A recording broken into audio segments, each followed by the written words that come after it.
બહુ મારતે ઘોડે તમારી વચ્ચે આવ્યો છું.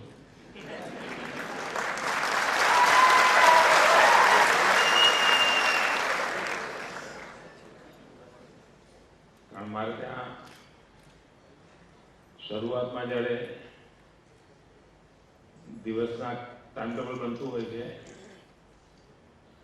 ત્યારે એનું સ્વરૂપ એક હોય છે અને જેમ દિવસ નજીક આવે એમ એની સ્થિતિ બદલાઈ જાય છે. એટલે જાકેટ બનાવવા નીકળ્યા કોટ બની જાય, કારણ કે વચ્ચે વચ્ચે એવા અચાનક કાર્યક્રમો ઘૂસી જાય છે કે પછી સમયનું પાલન કરવાનું કઠિન થઈ જાય છે. મિત્રો, હોમિયોપેથી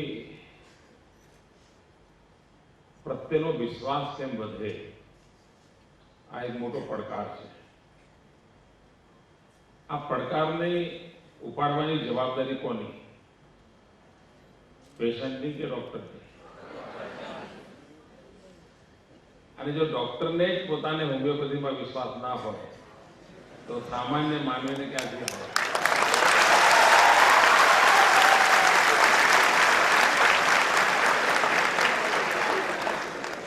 મોટા ભાગના હોમિયોપેથી ડોક્ટરોને એમ લાગે છે કે ભાઈ એકવાર ડોક્ટર લેવલ લાગી ગયું પછી એલોપેથી કરીએ તો ચાલે.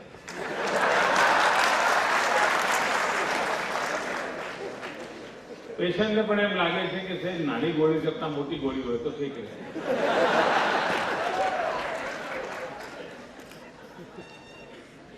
કારણ કે ગોળીનો ટેસ્ટ અને ગોળીની સાઇઝ એ પણ સામાન્ય પેશન્ટને વિશ્વાસ પેદા નથી કરતી કે આનાથી શું થાય. અને એના કારણે આખો ક્ષેત્ર એક મોટો પડકાર છે એવું મારું મત છે.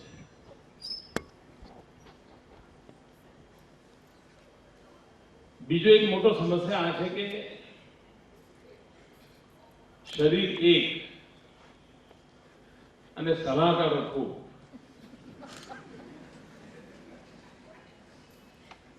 આયુર્વેદ વાળો એક સલાહ આપે, હોમિયોપેથી વાળો બીજો આપે, નેચરોપેથી વાળો ત્રીજો આપે, એલોપેથી વાળો ચોથી આપે, એમાં વળી જો કોઈ મંત્ર તંત્ર વાળો ચડી ગયો તો પાંચમી આપે.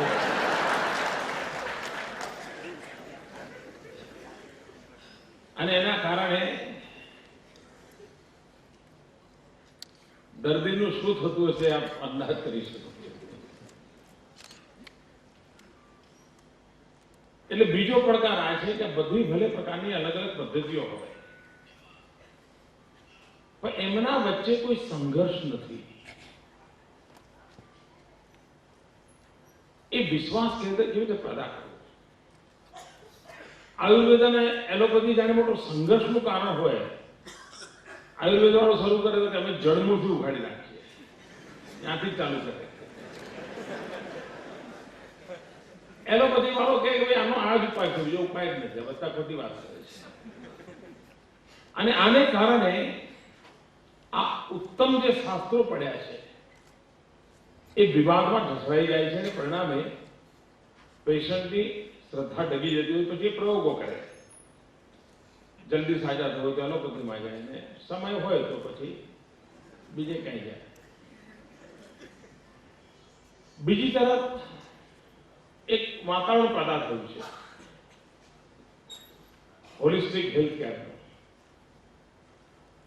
અને હોલિસ્ટિક હેલ્થ કેરને કારણે જે ટ્રેડિશનલ મેડિસિન્સ છે એનું એક સહજ આકર્ષણ ઉભું થયું છે. આ આકર્ષણને વિશ્વાસમાં કેવી રીતે પરિવર્તિત કરીએ અને વિશ્વાસને શ્રદ્ધા સુધી કેવી રીતે લઈ જઈ શકાય, અને એના માટે આપણે પોતે જીવી બતાવવું પડે.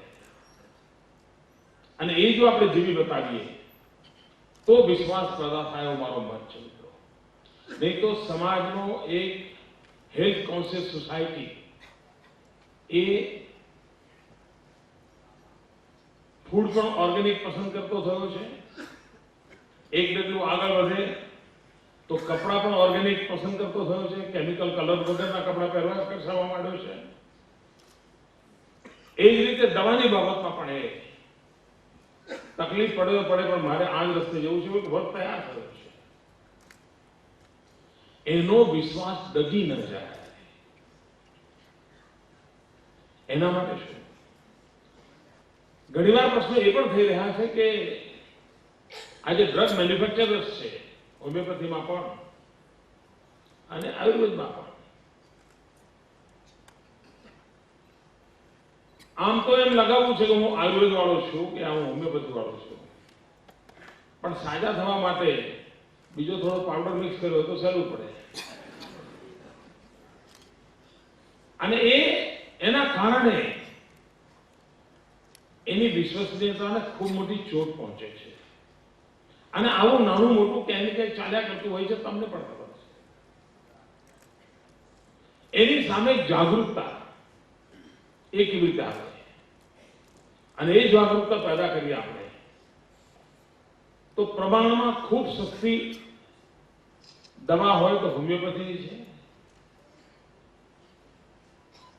કોઈ પણ પ્રકારના ટેન્શન વગર ઘરમાં 4 બોટલ પડી અને ભૂલથી બીજી લેવાઈ જાય તો પણ કોઈ જોખમ નહીં.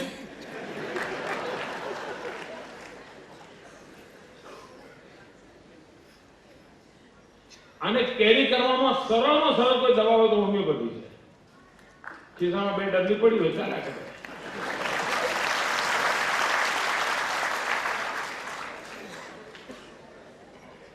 આપણે ત્યાં પંડિત નહેરુની જ્યારે સરકાર હતી ત્યારે આયુર્વેદ ને પુનઃ પ્રસ્થાપિત કરવા માટે કમિશન બન્યું હતું, હાથી કમિશન. એટલે હાથી માટે આયુર્વેદ એવું નહીં,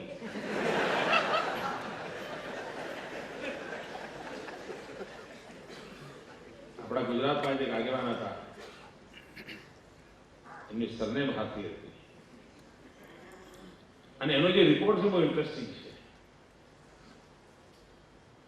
બાકી રિપોર્ટમાં ઘણું બધું, પણ શરૂઆતમાં એમણે એમ કહ્યું છે કે આયુર્વેદ પ્રોપર કરવું હોય તો 2 ચીજોમાં આમૂલચૂલ પરિવર્તન આવશ્યક છે. એક, એની પદ્ધતિ. આજના યુગમાં પણ ફાંકી મારવી જરૂરી છે, અને ગોળીનું સ્વરૂપ કેમ ના અપાય?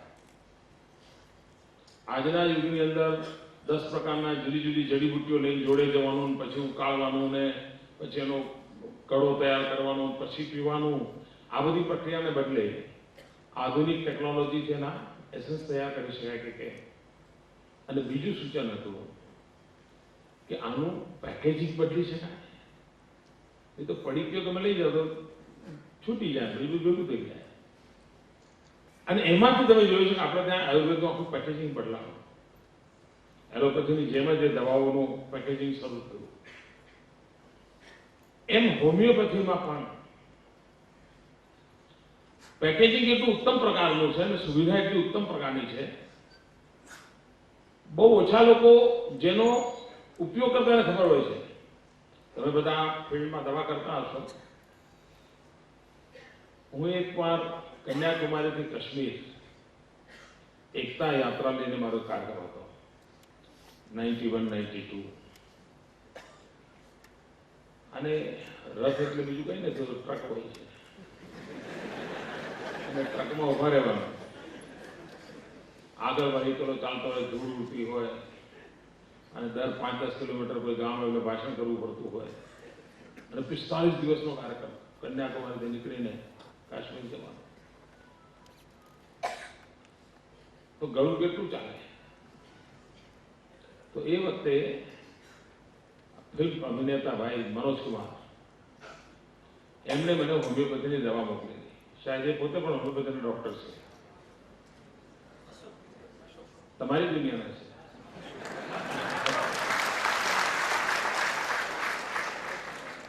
અને એમણે કહ્યું કે તમે દર કલાકે 2 ગોળી લેતા રહેજો, તમને કોઈ તકલીફ નહીં થાય. અને મિત્રો, હું અનુભવથી કહું છું કે 45 દિવસ લગાતાર મારી ટૂર હતી. આ હોમિયોપેથીની ગોળીને કારણે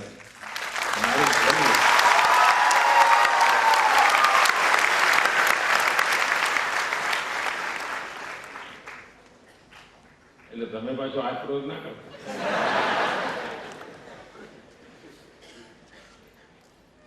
અને પછી તો મેં દરેક ચૂંટણી આવે એટલે તમને યાદ કરતો જ હોઉં.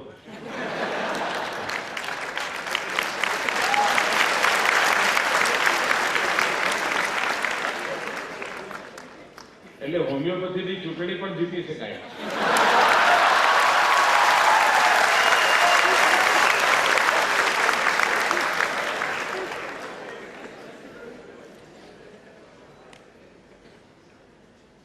મિત્રો, વિશ્વાસ કરતા બહુ મોટી બાબત છે અને એનું એક કામ એ કરી શકાય કે સામાન્ય માણસો સમજે એવી ભાષામાં સક્સેસ સ્ટોરી એને પોપ્યુલર કેવી રીતે કરી શકાય કે ભાઈ ફલાણા પેશન્ટ હતા, આવી તકલીફ હતી, આ દવા લીધી, આ દવા લીધી, આ દવા લીધી, પછી હોમિયોપેથીમાં ગયા અને હોમિયોપેથીમાં આ પરિવર્તન આવ્યું, આ આવ્યું, છેલ્લે એમની સ્થિતિ આ છે. આવા જો જુદા જુદા રોગના અને બિલકુલ ફેક્ચ્યુઅલી કરેક્ટ હોય એવા કેસ સ્ટડીની બુકલેટ અને હોમિયોપેથીની વેબસાઇટ બનાવીને આવા કેસ સ્ટડીના સક્સેસ સ્ટોરી જો મૂકવામાં આવે તો ધીરે ધીરે ધીરે વિશ્વાસ પેદા કરવામાં બહુ કામ આવશે. મને યાદ છે, હું રાષ્ટ્રીય સ્વયંસેવક સંઘનો કાર્યકર્તા રહ્યો છું, તો આરએસએસ તરફથી એક સેવાવ્રતનું કામ ચાલતું હતું અમદાવાદ શહેરમાં.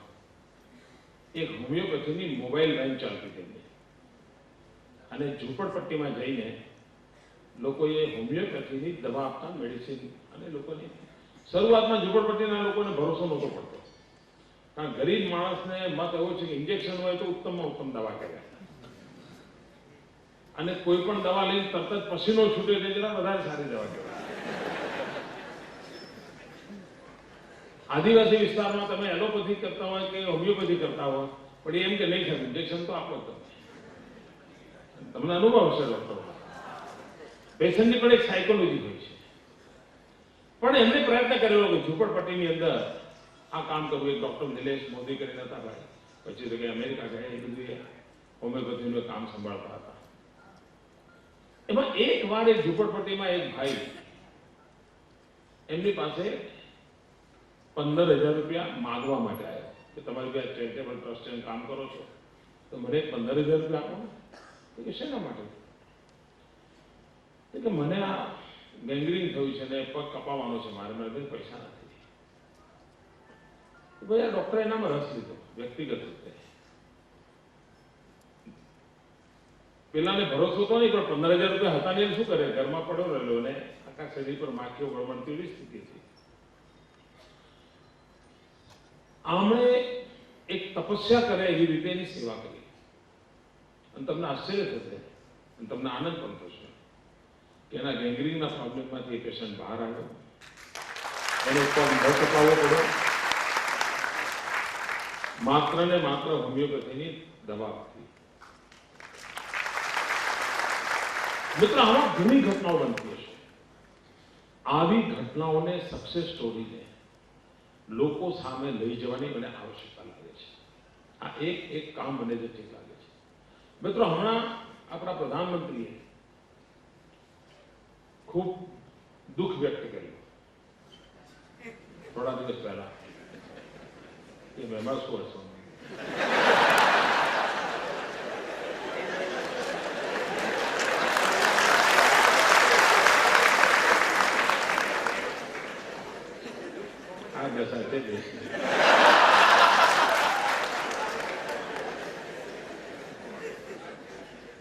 એમણે દુઃખ આ વ્યક્ત કર્યું કે આ દેશમાં કુપોષણની જે સમસ્યા છે એનાથી આ રાષ્ટ્રીય શરમ છે એવું એમણે કહ્યું છે. રાષ્ટ્રીય શરમ છે. હવે હમણાં એમણે મહિના પહેલા 3 અઠવાડિયા પહેલા કહ્યું છે કે 7 વર્ષથી ત્યાં બેઠા છે.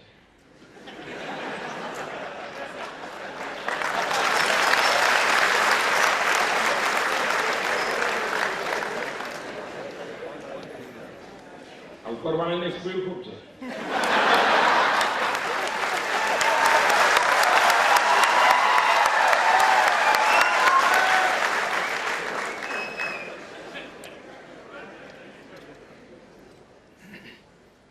કુપોષણ પ્રધાનમંત્રીને પીડા થઈ એ પણ સારી નિશાની છે.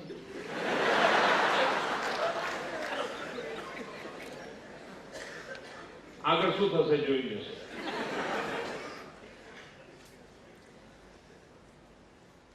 ગુજરાતમાં 2001ના સેન્સસનો રિપોર્ટ અમારા પાસે પહોંચતા પહોંચતા 2004 આવી ગઈ. 21મી સદીમાં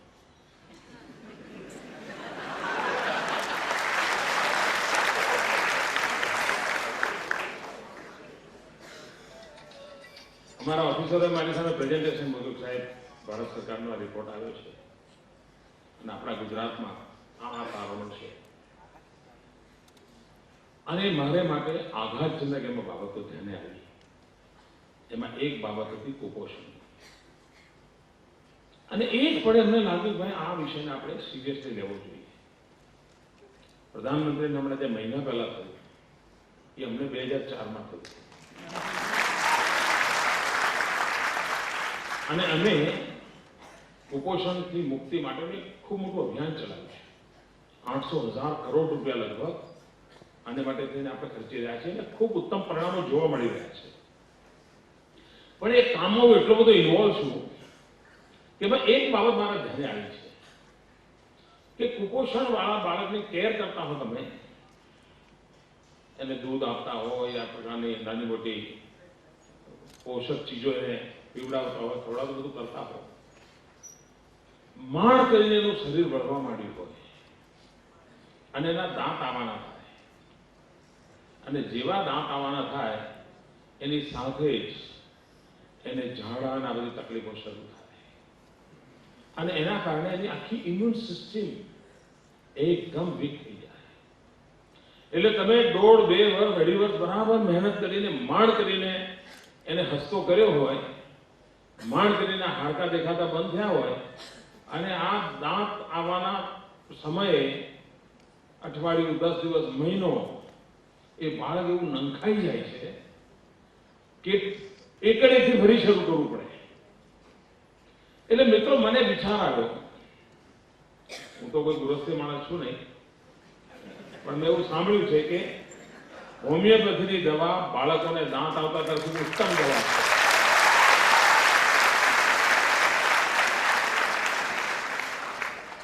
શું આપણા એસોસિએશનના મિત્રો ભારતના પ્રધાનમંત્રીને આટલું બધું જે દર્દ થઈ રહ્યું છે, પીડા થઈ રહી છે, તો એમની પીડા દૂર કરવાનું કોઈ કામ માથે લઈ શકીએ?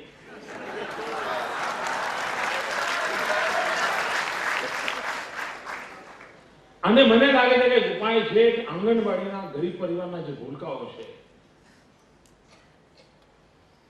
યા ગરીબ પરિવારમાં જન્મેલા જે બાળકો છે એમને એટલીસ્ટ દાંત આવે ત્યારે ફરી એની ઇમ્યુન સિસ્ટમ ખરાબ ન થઈ જાય એને માટે પ્રિવેન્ટિવ કેર માટે હોમિયોપેથીની સેવાનું એક જન આંદોલન ઊભું કરી શકીએ.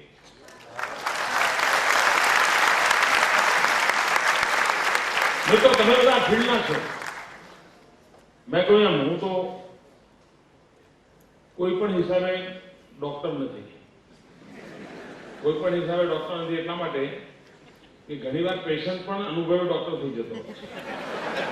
મને તો એ પણ નસીબમાં નથી આવ્યું. આજે તમતમતો જ રહું છું અને જ્યાં સુધી આ 6 કરોડના આશીર્વાદ છે ત્યાં સુધી કાંઈ થવાનું નથી.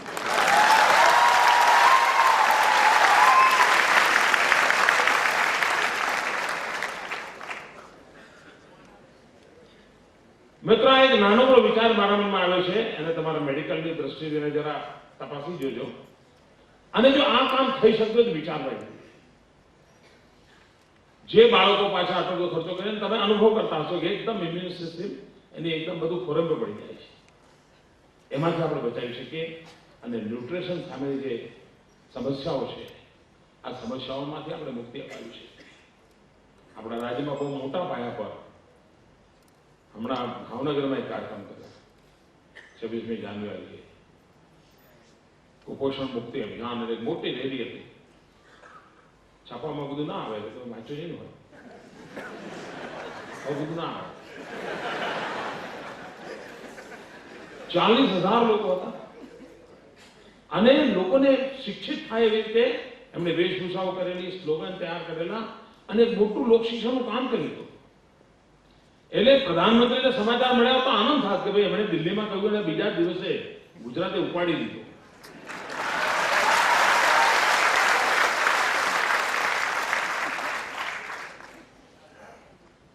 આવનારા દિવસોમાં આવા જનજાગરણ અને કુપોષણમાંથી મુક્તિ આને એક સહજ આપણું કામ કેવી રીતે બનાવીએ મિત્રો. આપણે અનેક મેડિકલ ફિલ્ડમાં અનેક એવા ઉપાયો કર્યા છે જેનો બહુ મોટો લાભ મળે છે મિત્રો. માનો કે 108 ની સેવા અલ્ટિમેટલી હોમિયોપેથી હોય, એલોપેથી હોય, આયુર્વેદ હોય, લોકોની જિંદગી જ બચાવવાની છે. તો 108 તમારું પાર્ટનર બની ગયું છે. હજારો માતાઓની પ્રસૂતિ 108 થઈ છે. ગરીબ માતા હોસ્પિટલ પહોંચે પહેલા જ હવે જો વ્યવસ્થા ના હોત તો કા માં ના હોત, કા બાળક ના હોત, કા બંને ના હોત. મિત્રો એક વ્યવસ્થાને આપણે એવી રીતે અપગ્રેડ કરી રહ્યા છીએ કે જેના કારણે આરોગ્ય ક્ષેત્રે સામાન્યમાં સામાન્ય માનવીના જીવનને એક વિશ્વાસ આપી શકીએ. પ્રિવેન્ટિવ વ્યવસ્થાઓ પણ બહુ મોટો રોલ પ્લે કરતી હોય છે અને પ્રિવેન્શનનું મહત્વ છે જ. એક સમય હતો કે અમદાવાદ શહેર દુનિયાના સૌથી વધુ એર પોલ્યુટેડ સિટી પૈકીનું એક હતું. તમે જોતા ટીવી પર એની વિડીયો આવતી, દરરોજ આવતી હતી. મિત્રો આજે દુનિયાના ઓછામાં ઓછા એર પોલ્યુટેડ સિટીઝમાં 3માં 1 નંબર અમદાવાદ હતો.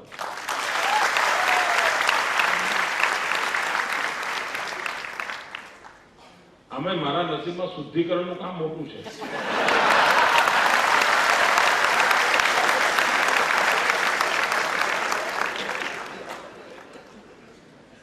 પચાસ વર્ષનું અશુદ્ધિ.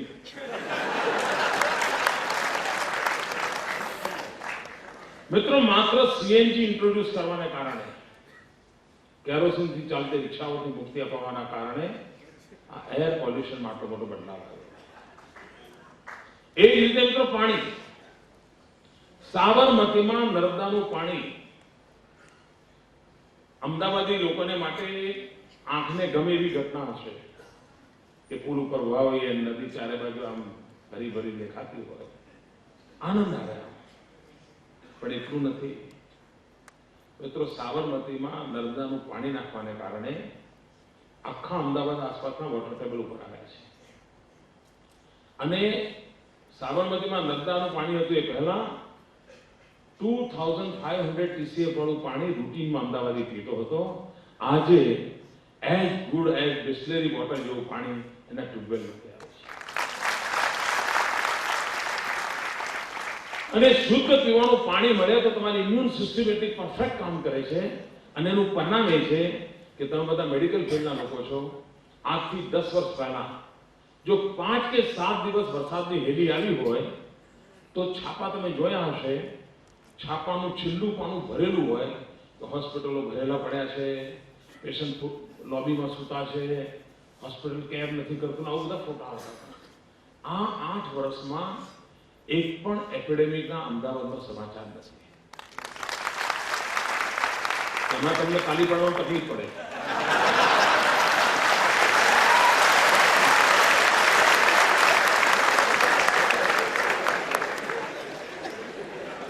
તમારી આવક ઘટે એમ છતાંય તો મને બોલાવે મોટી વાત નથી.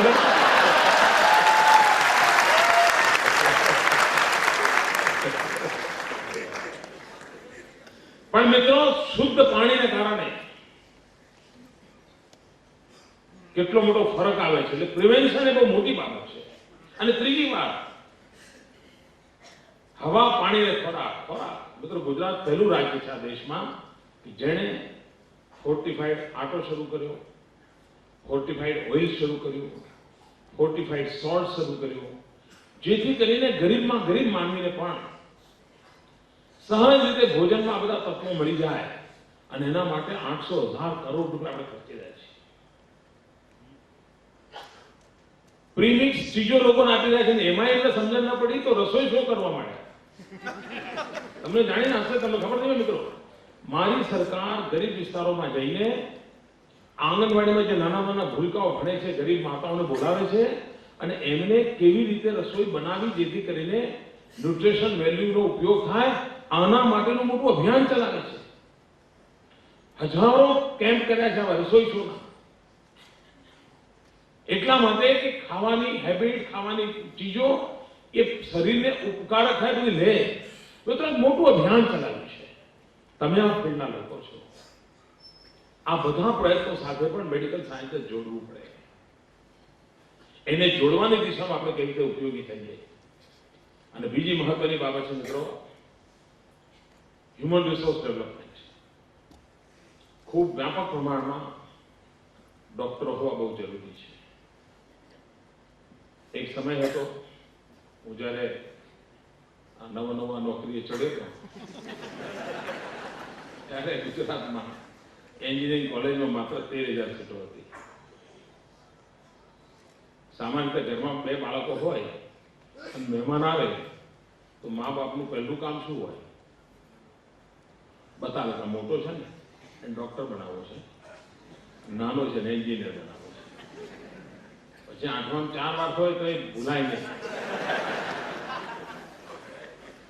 અને પછી મેળ ના પડે તો બેંગ્લોર મોકલે, કર્ણાટક મોકલે, મહારાષ્ટ્ર મોકલે. 2 લાખ 5 લાખ ડોનેશન આપે, ડોક્ટર બનાવે, એન્જિનિયર બનાવે. મિત્રો 2001-2 ની અંદર આપણે ત્યાં 13,000 એન્જિનિયરિંગની સીટો હતી. માત્ર 8-9 વર્ષના ટૂંકા ગાળામાં આજે 90,000 છે.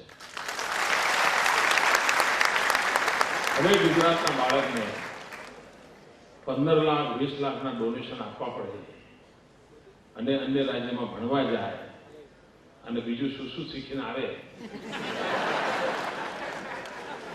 કેટલા પરિવારોને ચિંતા મુક્ત કરે છે.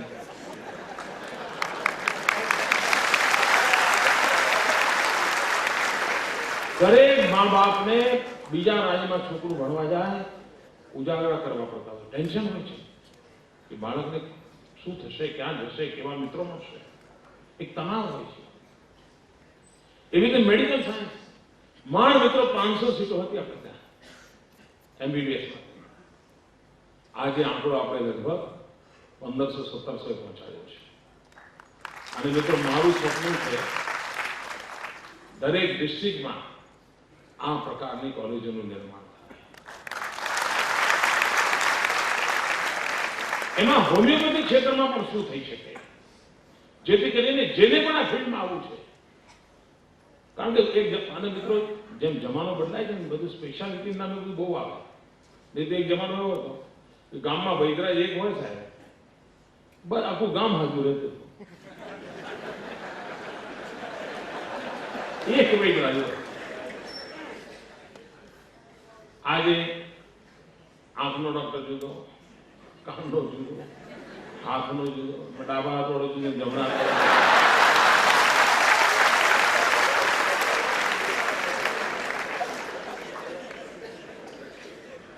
એટલું બધું સ્પેશિયલાઇઝ થવા માંડ્યું છે.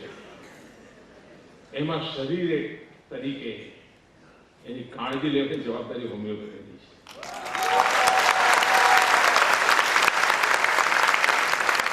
મિત્રો વિજ્ઞાન બહુ તેજીથી બદલાવી છે, મેડિકલ સાયન્સ બહુ તેજીથી બદલાઈ રહ્યું છે. આજે જે મેડિકલ સાયન્સ છે એ હવે લગભગ ટેકનોલોજી થતું જાય છે. જેમ ગાડી ગેરેજમાં મોકલો ને સ્પેર પાર્ટ બદલાય, એમાં હવે હેલ્થમાં પણ એવું છે. તમે દાખલ થાઓ, ઘૂંટણ બદલી આપે, જે બદલવું બદલી આપે.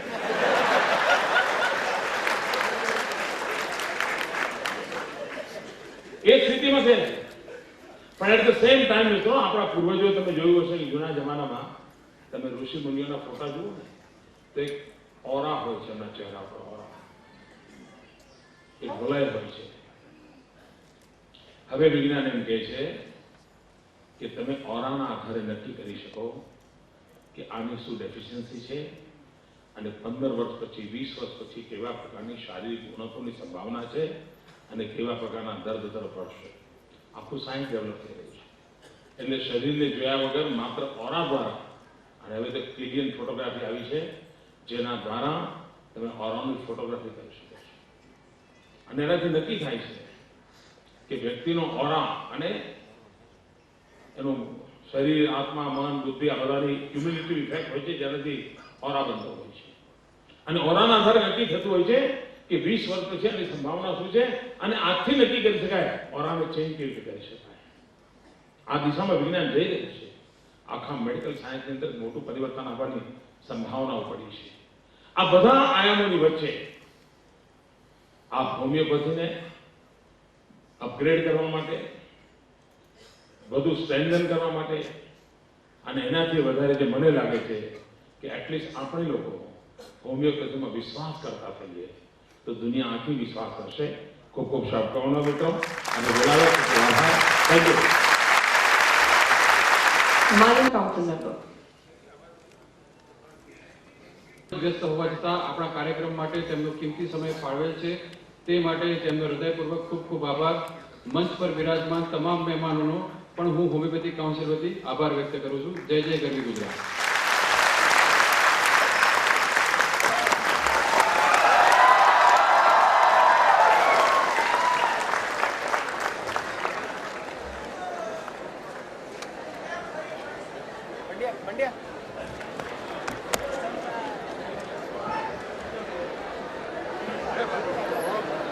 મહિના વચ્ચે ગાળો હોય એટલે ઇન્ટરવ્યુ લેટર આવે, પેલો નાચતો હોય, વાહ મારે ઇન્ટરવ્યુ લેટર આવ્યો, પછી શોધતો હોય કોઈ ખાદીના જબ્બા વાળો જડી જાય તો જબ્બો મોકલે, ઇન્ટરવ્યુ છે સાહેબ કઈ કરી આપો, એના ત્યાં એ કંઈક ગોઠવી આપે, એમાં કંઈક પાછી ગોઠવણ થઈ જાય.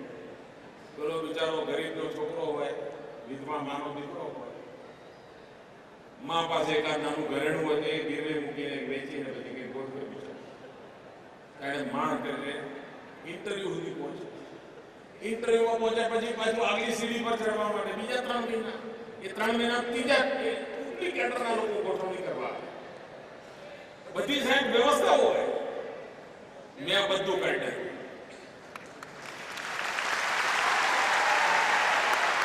એક ભાગ્યનું થાક અનેક વિધવા માતાઓ છે કે જેને પોતાના દીકરાને નોકરી મળશે કે નહીં મળે એની ચિંતા છે. આજે એનો દીકરો હાથમાં નોકરીનું પત્રક લઈને ઘેર જશે ત્યારે એની માને થશે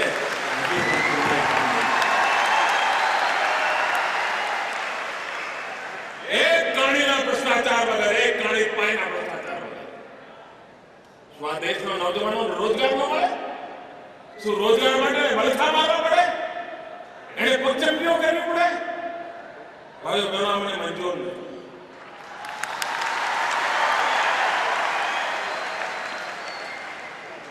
સન્માન ભેર આ રાજ્યનો યુવાન સન્માન ભેર જીવતો આંખમાં આંખ મિલાવીને વાત કરે, અન્યાય સામ હોય તો ઉભો થવાની તૈયારી હોય.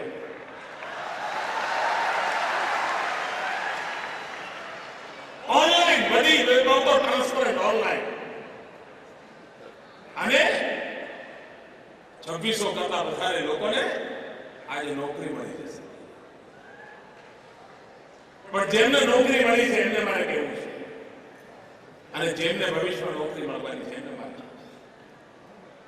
મિત્રો, તમને નોકરી એટલા માટે નથી મળી, તમને આ પગાર એટલા માટે નથી મળતો કે તમે કંઈક ડિપ્લોમાની ડિગ્રી ધારણ કરી છે, કે તમે કોઈ ડિગ્રી કોર્સ પૂરો કર્યો છે, તમારી પાસે એન્જિનિયરિંગના કોઈ વિશેષ પ્રકારના છે, એટલા પૂરતા છે. પરંતુ આના કરતા વધારે તમે જે કંઈ છો એમાં સમાજનું મોટું ઋણ છે. તમે 200, 500, 1000 રૂપિયાની ફીમાં ભણ્યા છો. મિત્રો, 1 મહિનામાં ચા પીવાની ટેવ હોય તો એ બિલ વધારે બને. એના કરતા ઓછા પૈસામાં ભણ્યા છે. કોઈ ડોક્ટર થાય, વકીલ થાય તો ગરીબના પેટમાંથી કાઢીને એને સમાજે ભણાવેલો હોય છે. સરકાર એટલે સમાજ. અનેક લોકોના યોગદાનને કારણે તમને આ શિક્ષણ મળ્યું છે. અનેક લોકોએ યોગદાન કર્યું છે ત્યારે પ્રાપ્ત થયું છે. એ સમાજને કંઈક પાછું આપવાનો મનમાં ક્યારે ભૂલીએ નહીં. આજે એક નવજવાને હજુ તેની નોકરીની આજે પહેલો દિવસ સવાનો છે ખરું, પરંતુ એને 5000 રૂપિયા કન્યા કેળવણીમાં આવ્યા. મારે મન એ કદાચ 51 રૂપિયા હોય તો પણ એટલા જ મહત્વના હતા, કારણ કે મનમાં વિચાર આવ્યો કે ભાઈ હું છું એ સમાજને કારણે, મારે ઈશ્વરે હવે મને તક આપી છે, મારે સમાજને પાછું આપવાનું છે. કારણ હું જે કાંઈ શીખ્યો છું, જે કાંઈ છું મિત્રો, એ સમાજને કારણે છું. આ સમાજનું ઋણ ચૂકવવાનું ક્યારે આપણે ચૂકીએ નહીં.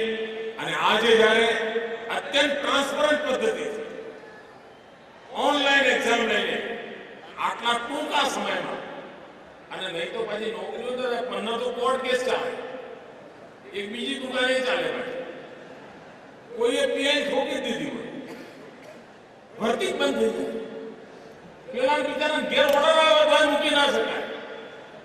સદનસીબે ટ્રાન્સપરન્સીને કારણે કોઈ કોર્ટના વાદ વિવાદ ન થયા. હેમ ખેમ આજે આ નવજવાનોને નોકરી મળી. મિત્રો, તમારા જીવનનું સપનું હોય, જેમને નોકરી મળે છે, કે તમારા હાથ નીચે તૈયાર થનાર જે જવાનીઓ છે, બહેન દીકરીઓ છે, એમના જીવનમાં નવી નવી ઊંચાઈઓ પ્રાપ્ત કરે, એ તમારા જીવનનો સંતોષ હોય અને રાષ્ટ્રની સેવા કરવાનો એ જ માર્ગ હોય. એવી એક ભૂમિકા સાથે આપ સૌ મિત્રો ખૂબ પ્રગતિ કરો, ખૂબ વિકાસ કરો અને ઉમંગ ઉત્સાહ સાથે આગળ વધો. મિત્રો, આ રાજ્યમાં અનેક એવા ક્ષેત્રો છે, ઓટોમોબાઈલ ઇન્ડસ્ટ્રી, આપ કલ્પના કરો ભાઈ, નહીં તો પહેલા પેલો ઓટોમોબાઈલનું ભણે તો ગેરેજમાં નોકરી કરે. આજ દાડા હતા એ નૂર પડખા ખોલ દે, એવું જ હતું ને. તો સ્કૂટર રિપેરિંગ વાળા ત્યાં ગયા તો એ નુરિયા જરા પડખા ખોલ દે. આવી જિંદગી જતી હતી ને ભાઈ, બધી આખી ટર્મિનોલોજી જુદી. આ ઓટોમોબાઈલ ક્ષેત્રમાં એક એક સ્પેર પાર્ટના જુદા જ નામો હોય, ટીકણું કાર્ડ ને ફલાણું કાર્ડ ને. મિત્રો, આજે ગુજરાતમાં સમગ્ર એશિયાનું સૌથી મોટું ઓટોમોબાઈલ હબ ગુજરાતમાં ટેકનિકલ માણસો. આવનારા દિવસોમાં ગુજરાત શિપિંગ ઇન્ડસ્ટ્રીમાં જવા માંગે છે. સામુદ્રિક જહાજો બનાવવા, સામુદ્રિક જહાજો બનાવવામાં વેલ્ડરનું કામ સૌથી મોટું હોય, અને ત્યાંનું વેલ્ડિંગ એટલે પરફેક્ટ વેલ્ડિંગ જોઈએ. શીપ બનાવવાની અંદર પરફેક્ટ વેલ્ડિંગ જોઈએ, કારણ કે 50 વર્ષ સુધી સમુદ્રની અંદર પાણીમાં જિંદગી ગુજારવાની હોય છે, અને એમાં વેલ્ડિંગમાં કચાશ હોય તો બધું જેવું. આ વિચાર કરો, વેલ્ડર જેવું નાનકડું એકમ, જેની સૌથી મોટી પ્રતિષ્ઠા શીપનું જ્યારે બનવાનું થશે એમાં થવાની છે. મિત્રો, ગુજરાતની અંદર વિકાસની એટલી બધી ક્ષેત્રો પડ્યા છે, તમે જેટલા સ્કિલ જાણશો, તમારા માટે આસમાનની ઊંચાઈઓ પાર કરવી ડાબા હાથનો ખેલ હશે. મિત્રો, આપ સૌને ખૂબ અંતરકરણપૂર્વક શુભકામના પાઠવું છું, અને મને વિશ્વાસ છે કે આપના જીવનના સપના પૂરા કરવાની દેવા દશમાને છે. મારી સાથે નવજવાન મિત્રો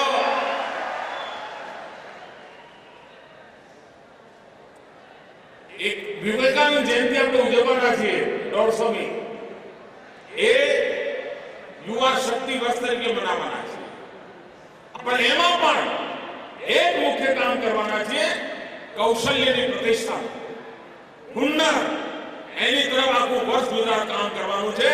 આપ કલ્પના કરી શકો છો કે આપના માટે કેટલો મોટો અવકાશ છે.